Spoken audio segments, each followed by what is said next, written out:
तो अभी हमने आपको आयोटा के बारे में डिस्कस किया। Topic complex number. सबसे पहले आयोटा का ही कॉन्सेप्ट है। अब हम बात करेंगे कॉम्प्लेक्स नंबर की कि कॉम्प्लेक्स नंबर क्या होता है। तो first of all, complex number is the combination of two real numbers. Complex number is the combination of two real numbers. और रियल नंबर्स तो आप जानते ही होंगे। Let us define what is complex number. सबसे पहले नंबर की हम डेफिनेशन देंगे, फिर उसका ज्योमेट्रिकल और एल्जेब्रिकल मीनिंग बताएंगे, फिर प्रॉपर्टीज हैं।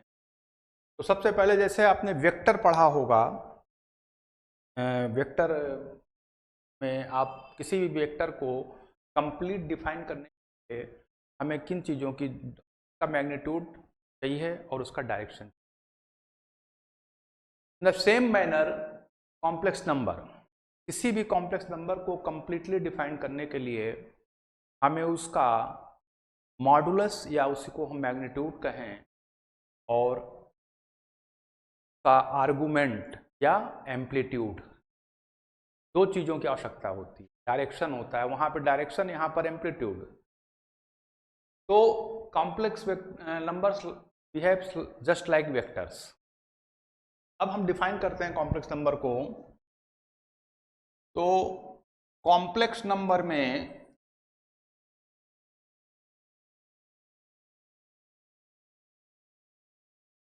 आप लिखिए, आप कह सकते हैं कि if x and y are two real numbers,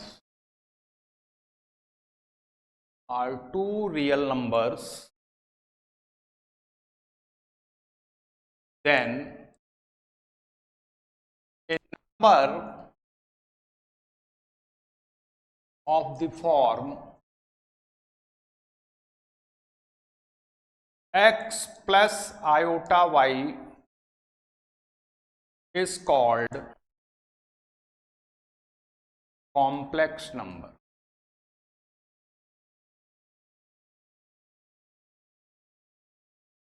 And denoted by z, z is equal to x plus iy, और z को हम कहते हैं कॉम्प्लेक्स नंबर। यहाँ पे ये ध्यान रखिएगा कि x और y रियल नंबर्स हैं। x और y क्या हैं?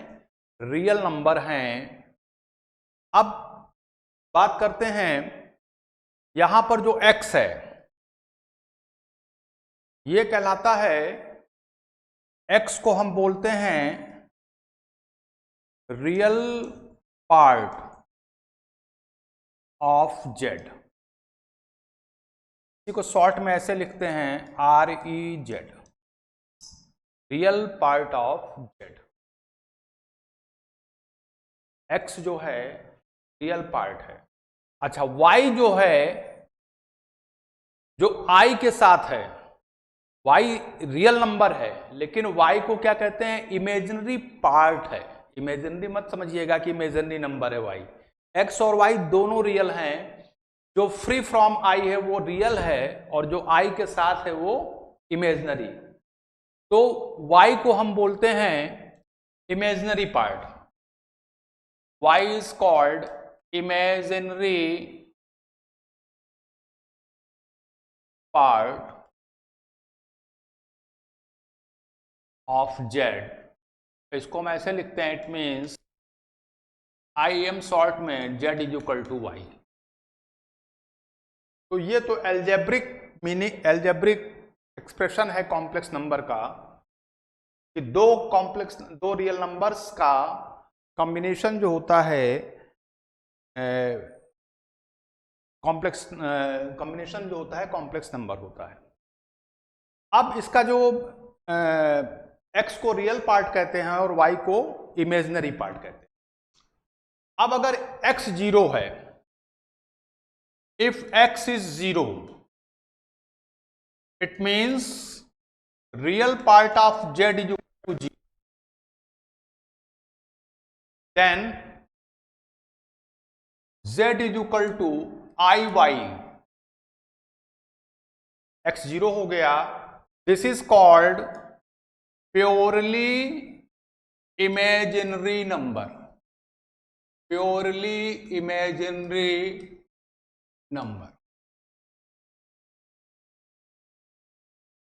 And if y is equal to 0, it means imaginary part of z is equal to 0. Then z is equal to x. ये कहलाता है प्योरली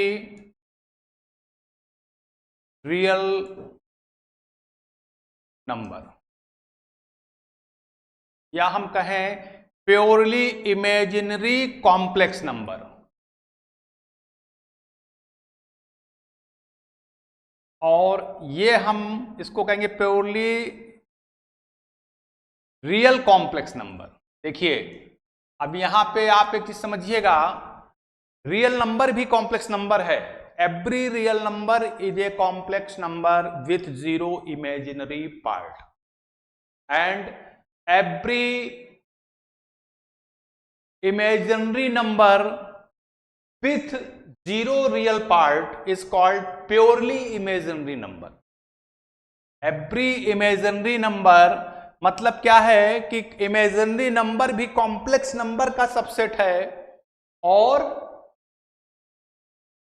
real number भी complex number का subset है.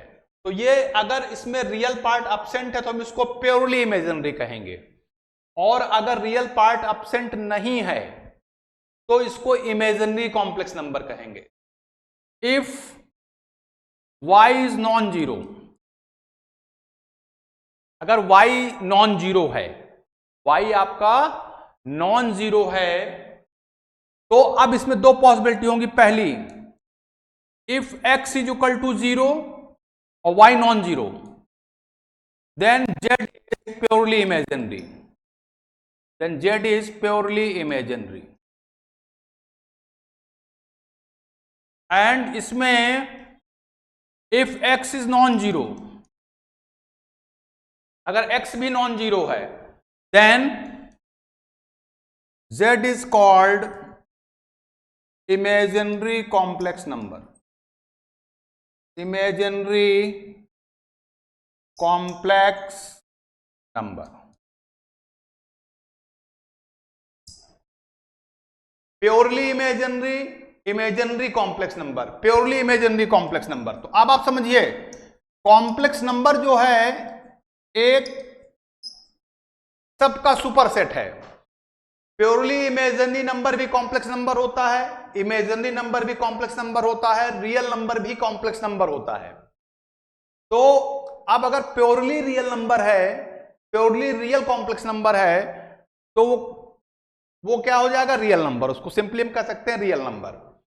तो ये था, this is all about introduction of complex number. X क्या होता है, वाई क्या होता है, जेड, और इसमें आयोटा का मैंने आपको एक्सप्लेन किया है पहले कि आयोटा एक इमेजिनरी यूनिट बोलें या इमेजिनरी नंबर है. तो ये है हमारी मतलब इंट्रोडक्शन है कॉम्प्लेक्स नंबर का, एल्जेब्रिक डेफिनेशन है ये. अब हम बात करते हैं कि हर complex number can be represented by a point.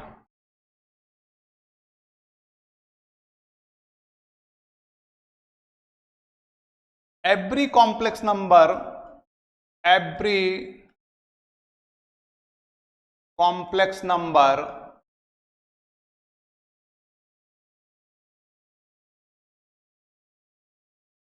z can be represented by a point. लिख लीजिए z is equal to x plus iy. Can be represented by a point in xy Cartesian system. xy Cartesian system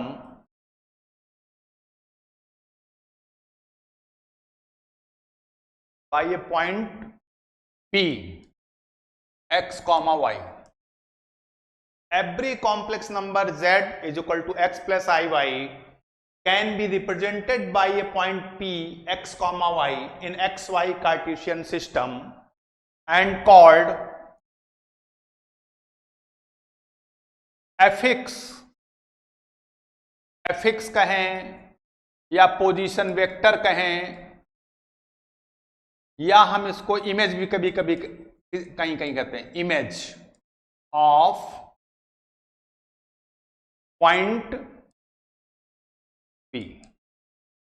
तो Z को क्या कहते हैं हम, जो Z है ये कहलाता है पॉइंट पी का एफिक्स या पोजीशन वेक्टर या इमेज ऑफ पॉइंट पी।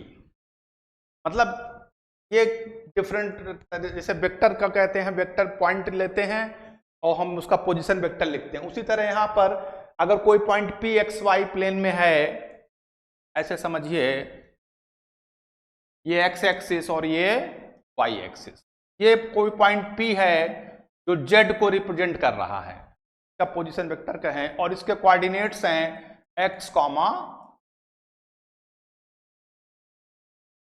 तो ये पॉइंट जैसे आप कोऑर्डिनेट में जानते हैं, ये ओरिजिन हो गया और ये एक्स एक्सिस की पॉजिटिव डायरेक्शन है और ये आपकी नेगेटिव डायरेक्शन है नीचे। तो ये आपका कॉम्प्लेक्स नंबर है पॉइंट पी को जो रिप्रेजेंट कर रहा है जेड। अब देखिए ये जो होगा, यहां से परपेंडिकुलर ड्रॉप करें ऐसे, और यहां से परपेंडिकुलर ड्रॉप करें,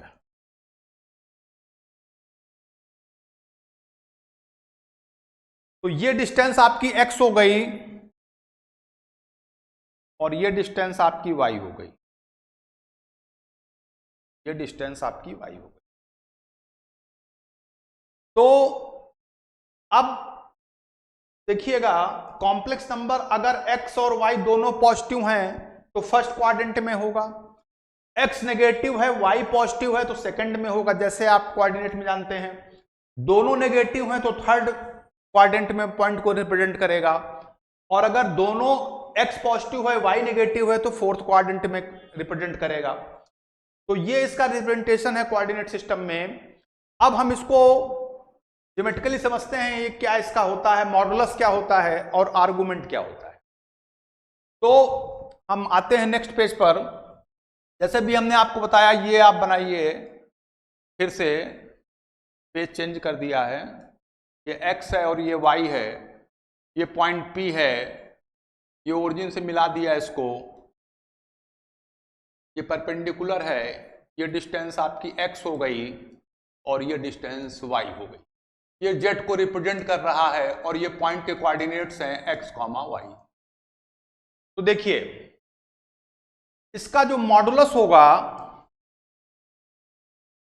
मॉडुलस ऑफ z, ये होगा OP, डिस्टेंस ओरिजिन से उस पॉइंट की जो डिस्टेंस होगी, किसी भी कॉम्प्लेक्स नंबर का मॉडुलस क्या होता है कि जिस पॉइंट को वो कॉम्प्लेक्स नंबर रिप्रेजेंट कर रहा है उस पॉइंट की ओरिजिन से डिस्टेंस। तो OP को हम कहते हैं, OP अब देखिए क्या हो जाएगा, positive square root of x square plus y square. ये तो आप जानते होंगे राइट एंगल ट्रायंगल से, पॉजिटिव स्क्वायर रूट डिस्टेंस है तो नेगेटिव होगा नहीं, तो इसको हम ऐसे भी लिख सकते हैं, positive square root of real part of z का square plus imaginary part of z का स्क्वायर। अब ये तो इसका अलजेब्रिक फार्मूला हो गया मॉडुलस का। अब इसका मीनिंग क्या है, ज्योमेट्रिकल मीनिंग क्या है, distance of point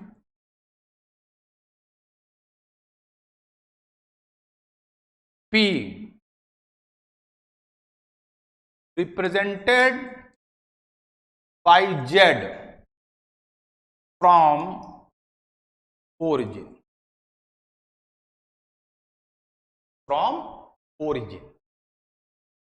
distance of point P represented by Z from origin। कहने का मतलब क्या हुआ कि किसी भी कॉम्प्लेक्स नंबर का जो मॉडुलस है वो क्या होता है, जिस पॉइंट को वो कॉम्प्लेक्स नंबर रिप्रेजेंट कर रहा है उस ओरिजिन से डिस्टेंस। तो स्टूडेंट्स इसे आपने समझा होगा, बहुत ही सिंपल चीज है, लेकिन एकदम बेसिक से हम आपको बता रहे हैं ताकि कोई भी कंफ्यूजन आपको ना रहे। तीसरी चीज, अब अगर ये एंगल थीटा है, ये एंगल थीटा है, पॉजिटिव डायरेक्शन से, देखिए पॉजिटिव डायरेक्शन का मतलब क्या होता है कि ओरिजिन से एक्स एक्सिस का राइट साइड वाला पार्ट जो होगा वो positive direction of x axis कहलाता है, और नेगेटिव साइड वाला क्या कहलाता है, negative direction of x axis. तो थीटा जो होता है ये कहलाता है आर्गुमेंट। अब बात करते हैं आर्गुमेंट की, तो आर्गुमेंट ऑफ जेड, ये क्या हो जाएगा, देखिए आर्गुमेंट कहें या एम्पलीट्यूड कहें ये एक ही चीज है। This is tan theta is equal to Y by X, tan theta is equal to Y by X. इस फार्मूले से आर्गुमेंट हम निकाल सकते हैं किसी भी कॉम्प्लेक्स नंबर का। tan theta is equal to Y upon X करके हम आर्गुमेंट फाइंड आउट कर सकते हैं। थीटा की वैल्यू आ जाएगी tan थीटा की, वहां से थीटा निकला। अब देखिए ये तो फार्मूला हो गया आर्गुमेंट निकालने का। अब आर्गुमेंट का मतलब, ये तो ज्योमेट्रिकल मीनिंग क्या है आर्गुमेंट का, आर्गुमेंट का ज्योमेट्रिकल मीनिंग ये है कि angle made by the line joining origin and point represented by the complex number with the positive direction of x axis, with the positive direction of x axis. तो argument कहें या हम principal argument कहें, अगर mention नहीं किया गया है तो आर्गुमेंट लिखा है या केवल एम्पलीट्यूड लिखा है तो आपको क्या मतलब करना है कि प्रिंसिपल आर्गुमेंट आपको अंडरस्टैंड करना है। कभी कभी लिख देते हैं, कभी कभी मेंशन नहीं होता है, तो आर्गुमेंट का मतलब ही होता है प्रिंसिपल आर्गुमेंट। तो आर्गुमेंट की डेफिनेशन ये हुई कि numerically least angle, numerically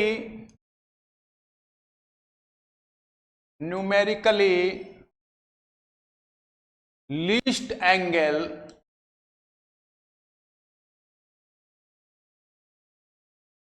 made by line joining origin to point represented by Z with positive direction of x axis। इस चीज को आप ध्यान रखिएगा, इन एंटी क्लॉकवाइज और क्लॉकवाइज डायरेक्शन, क्लॉकवाइज डायरेक्शन। तो आर्गुमेंट में आपको एंगल हमेशा positive direction of x axis से मेजर करना है। तो ये आर्गुमेंट की डेफिनेशन है कि angle numerically least angle made by the is called argument, is called argument, या हम इसी को कहें एम्पलीट्यूड, एम्पलीट्यूड।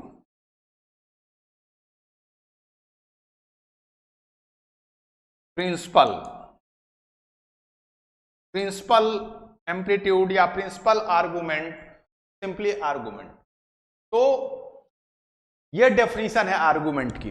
हमें एंगल हमेशा मेजर करना है यहां से positive direction of x axis. अब देखिए यहां पर आर्गुमेंट निकालने में आपको सबसे ध्यान रखना है, सबसे पहले देखना है कि कॉम्प्लेक्स नंबर किस क्वाड्रेंट में बिलोंग करेगा। तो वो तो आप एक्स वाई देख करके जान जाएंगे। अगर एक्स और वाई दोनों पॉजिटिव हैं, रियल और इमेजिनरी पार्ट दोनों पॉजिटिव हैं, तो फर्स्ट क्वाड्रेंट में। अगर दोनों नेगेटिव हैं तो थर्ड में। अगर एक्स नेगेटिव वाई पॉजिटिव तो सेकंड में, और एक्स पॉजिटिव वाई नेगेटिव तो फोर्थ में। तो ये आपका आर्गुमेंट डेफिनेशन है। अब आर्गुमेंट निकालने का मेथड क्या होगा, कैसे आप आर्गुमेंट फाइंड आउट करेंगे? तो किसी भी कॉम्प्लेक्स नंबर का आर्गुमेंट निकालने के लिए मेथड ये होता है। अब देखिए मेथड ये है, स्टेप 1, सबसे पहले क्या करिए, find value of theta by tan theta is equal to Y by X. tan theta is equal to Y upon X से आप वैल्यू निकालेंगे और इसकी एब्सोलूट वैल्यू लेंगे। ध्यान रखिएगा, अगर नेगेटिव आ रहा है तो इसको क्या बना लेंगे, पॉजिटिव, क्योंकि थीटा जो होगा हमेशा एक्यूट होगा। थीटा जो एंगल जब भी हम लेंगे वो एक्यूट एंगल होगा, मतलब उसका। तो थीटा वाई बाई एक्स करके निकाल लेंगे। Find the value of theta, let this value is alpha. मान लिया ये वैल्यू हमको अल्फा मिल गई इस इक्वेशन से, ये तो आप कर लेंगे। उसके बाद क्या करेंगे, अब बात करेंगे स्टेप 2 की।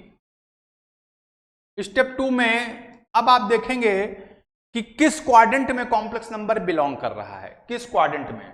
तो पहला देखिए, अगर फर्स्ट क्वाड्रेंट में है, मतलब if x is positive, y is positive,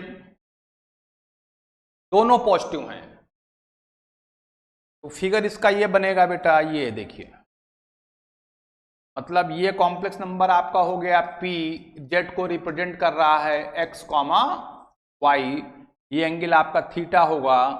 आप थीटा निकालेंगे से, तो tan theta is equal to यहां पे क्या आ जाएगा, y बाई एक्स। अब यहां पे दोनों पॉजिटिव हैं तो मॉड लगाने की जरूरत आपको नहीं है। मान लिया यहां से वैल्यू आपको अल्फा आ गई, this implies theta is equal to alpha मान लिया, लेट फर्स्ट क्वाड्रेंट में है। तो आर्गुमेंट जो हो जाएगा, argument of Z will be alpha, same रहेगा, there will be no change. जो वैल्यू आएगी वही आर्गुमेंट आ जाएगी, ये फर्स्ट क्वाड्रेंट में। अब बात करते हैं कि अगर सेकंड, इसी स्टेप 2 में पहले तो आपको tan थीटा निकाल लेना है y बाई एक्स करके, शुरू में ही निकाल लीजिए, या हम अलग अलग बता दे रहे हैं, दोनों चीज से आप समझ सकते हैं। बस आपको अगर स्टार्टिंग में ही आपने मॉडुलस लगा दिया है तो कोई दिक्कत नहीं है, और अगर ऐसे करेंगे तो भी कोई प्रॉब्लम नहीं, एक एक स्टेप। अब सेकंड में क्या आएगा, अगर सेकंड क्वाड्रेंट में हो, सेकंड पॉइंट क्या है, इफ x इज नेगेटिव और y is positive, that is z belong second quadrant. अब देखिए सेकंड क्वाड्रेंट में अगर आ गया कॉम्प्लेक्स नंबर, तो ये आपका हो गया p माइनस एक्स, ये पॉइंट हो जाएगा, और y, ठीक। अब ये आपका यहां से जोड़ेंगे, ये एंगल थीटा, ये एक्स एक्सिस और ये वाई एक्सिस, ये एंगल आपका थीटा। तो tan थीटा बराबर आप क्या करेंगे, यहां पर फिर वही चीज, y upon mod of x। x negative है ना, x नेगेटिव है तो मॉड एब्सोलूट वैल्यू आपको लेनी है, क्योंकि ये एक्यूट एंगल होगा थीटा। दिस इंप्लाइज, मान लिया theta is equal to alpha, ये थीटा की वैल्यू आपको मिल गई, y upon mod of x।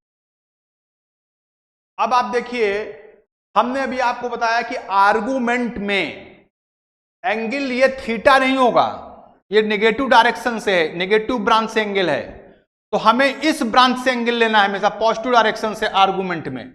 तो एंगल आर्गुमेंट इसका ये होगा ऐसे। तो आर्गुमेंट ऑफ जेड क्या हो जाएगा इस केस में? Argument of Z is equal to pi minus alpha, अगर सेकेंड क्वाड्रेंट में। Argument of Z will be pi minus alpha. अगर सेकंड में, अगर पॉइंट सेकंड में लाई कर रहा है, एक्स कॉमा वाई अगर सेकंड में आ गया, X comma Y second quadrant में है पॉइंट, तो ये डिस्टेंस एक्स ही रहेगी डिस्टेंस, और पॉइंट के कोऑर्डिनेट्स हो जाएंगे minus X comma Y, minus X comma Y. तो ये सेकंड क्वाड्रेंट में आर्गुमेंट हो गया। अब बात करते हैं थर्ड क्वाड्रेंट की। थर्ड क्वाड्रेंट की, if x is negative and y is negative, that is z belongs to third quadrant। उस केस में क्या हो जाएगा? अगर थर्ड क्वाड्रेंट में है कॉम्प्लेक्स नंबर, तो फिगर इसका बनेगा ये, यहां पर आ गया ये देखिए, ये एंगल थीटा हो गया, और ये पॉइंट हो जाएगा minus X comma minus Y, ये डिस्टेंस हो गई है। तो यहां भी वही करेंगे, tan theta is equal to, अब यहां वाई अपॉन एक्स, क्योंकि वाई और एक्स दोनों नेगेटिव हैं, तो डिवीजन भी पॉजिटिव आ जाएगा, तो मॉडुलस लगाने की आवश्यकता नहीं है।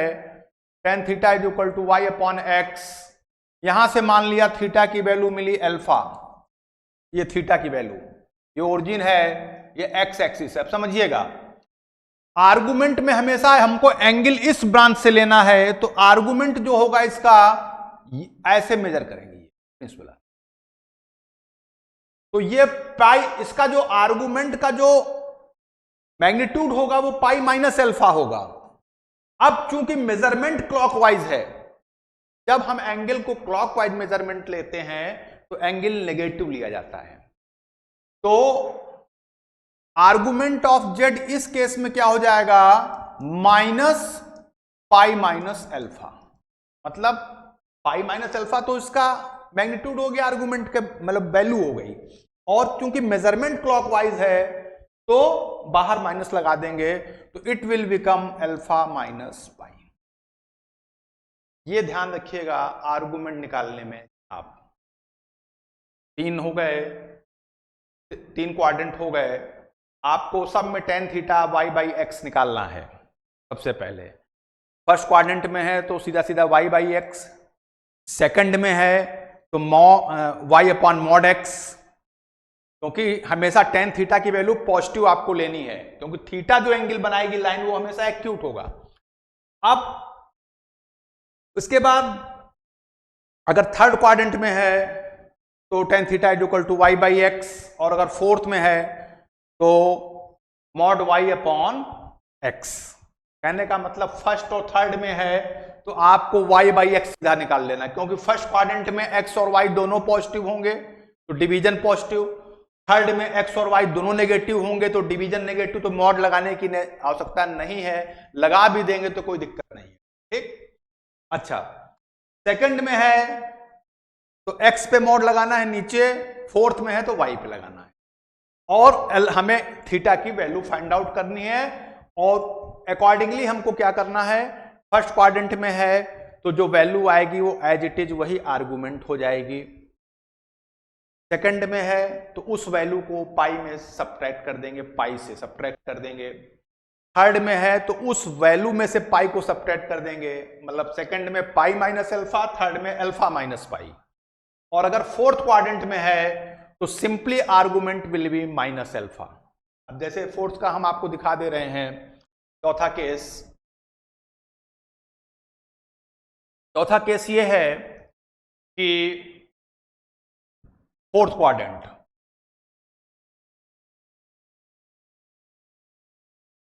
एक्स एक्सिस ओरिजिन, ये वाई एक्सिस, ये आपका पॉइंट आ गया, इसको यहां से मिलाया हमने, ये पॉइंट हो गया,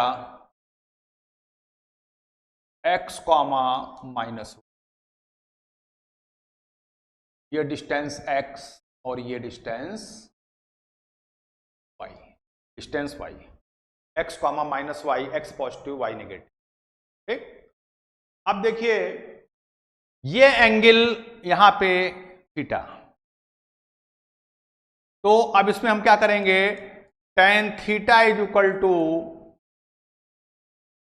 मॉड y अपॉन x, क्योंकि y नेगेटिव है तो y की एब्सोलूट वैल्यू लेंगे, y की क्या लेंगे, एब्सोलूट वैल्यू लेंगे। y पॉजिटिव है और यहाँ पे point x comma minus Y होगा, तो जब point x comma minus Y होगा तो y को क्या करेंगे, एब्सोलूट वैल्यू ले लेंगे, mod y upon x,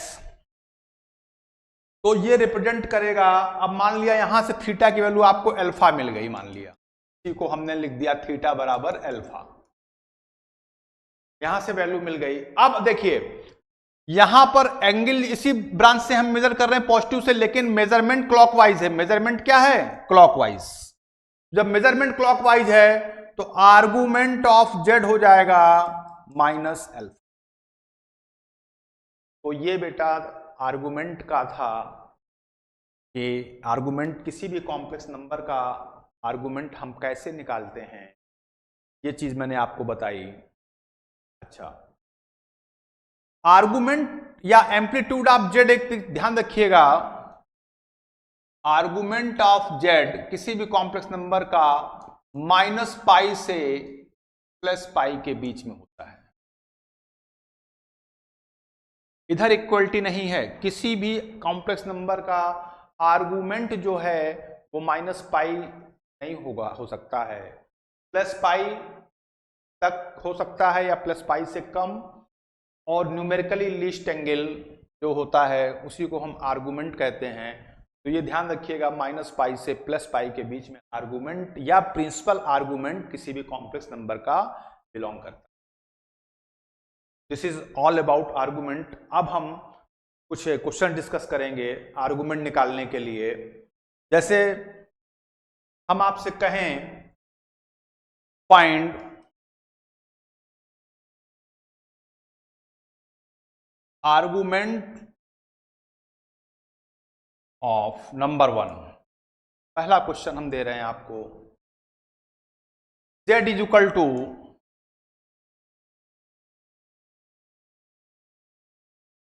3 plus iota root 3, 3 plus iota root 3। हमने कहा इसका आर्गुमेंट क्या होगा, तो कुछ नहीं, आप सीधा सीधा क्या करिए, ये x है और ये y है। देखिएगा i के साथ वाला पार्ट जो है वो y है, तो i के अलावा, तो अब देखिए ये हो गया, ये भी पॉजिटिव और ये भी पॉजिटिव, यानी कहां पर है, ये फर्स्ट क्वाड्रेंट में है। कुछ नहीं करना है, tan theta is equal to root 3 upon 3 is equal to 1 by root 3, this implies theta is equal to pi by 6। अब चूंकि ये फर्स्ट क्वाड्रेंट में है तो आर्गुमेंट इसका क्या हो जाएगा, argument of Z is equal to pi by. अच्छा, अब दूसरा क्वेश्चन डिस्कस करते हैं, Z is equal to minus root 3 plus iota 3 iota. अब देखिए यहां पर ये x है विच इज नेगेटिव और ये y है विच इज पॉजिटिव, तो किस क्वाड्रेंट में आया ये कॉम्प्लेक्स नंबर बिलोंग करेगा सेकंड में, x negative y positive, i के साथ जो है, i के साथ मल्टीपल में पॉजिटिव है, x नेगेटिव सेकंड में। सिंपली क्या करेंगे, tan theta is equal to y by X, 3 upon minus root 3 का मॉड, माइनस रूट 3 का मॉड एब्सोलूट वैल्यू, तो y अपॉन मॉड x, तो क्या आ जाएगा ये बेटा, मॉड माइनस रूट 3 बन जाएगा, तो ये आ जाएगा root 3। This implies theta is equal to pi by 3। अब देखिए सेकंड क्वाड्रेंट में है आर्गुमेंट, तो क्या करेंगे, सेकंड क्वाड्रेंट में है तो पाई में से इस वैल्यू को क्या करेंगे, सब्ट्रैक्ट, तो आर्गुमेंट ऑफ जेड हो जाएगा pi minus pi by 3 is equal to 2 pi by 3। ये आपका आर्गुमेंट हो गया। अब एक एग्जांपल और लेते हैं, तीसरा थर्ड लेते हैं। थर्ड हमने कहा इसका आर्गुमेंट निकालिए, Z is equal to -1 minus iota. अब देखिए इसको आप ऐसे लिख सकते हैं -1 प्लस आयोटा इंटू -1, तो ये आपका x हो गया, ये क्या है नेगेटिव, और ये आपका y हो गया, ये भी क्या है नेगेटिव, x भी नेगेटिव y भी नेगेटिव, तो किस क्वाड्रेंट में आ गया कॉम्प्लेक्स नंबर, थर्ड में। अब argument of Z tan theta निकालिए, -1 upon -1 y by X, minus minus cancel, ये आ गया 1, this implies theta is equal to pi by 4। अब थर्ड में क्या करते हैं, सेकंड में हम पाई में से वैल्यू को घटाते हैं अल्फा को, थर्ड में अल्फा में से पाई को घटाएंगे, तो आर्गुमेंट ऑफ जेड हो जाएगा पाई बाई 4 माइनस पाई बाई। हमने तीनों क्वाड्रेंट में आपको बताया आर्गुमेंट, फर्स्ट में है, सेकंड में है, थर्ड में है, ऐसे निकालना है आपको आर्गुमेंट।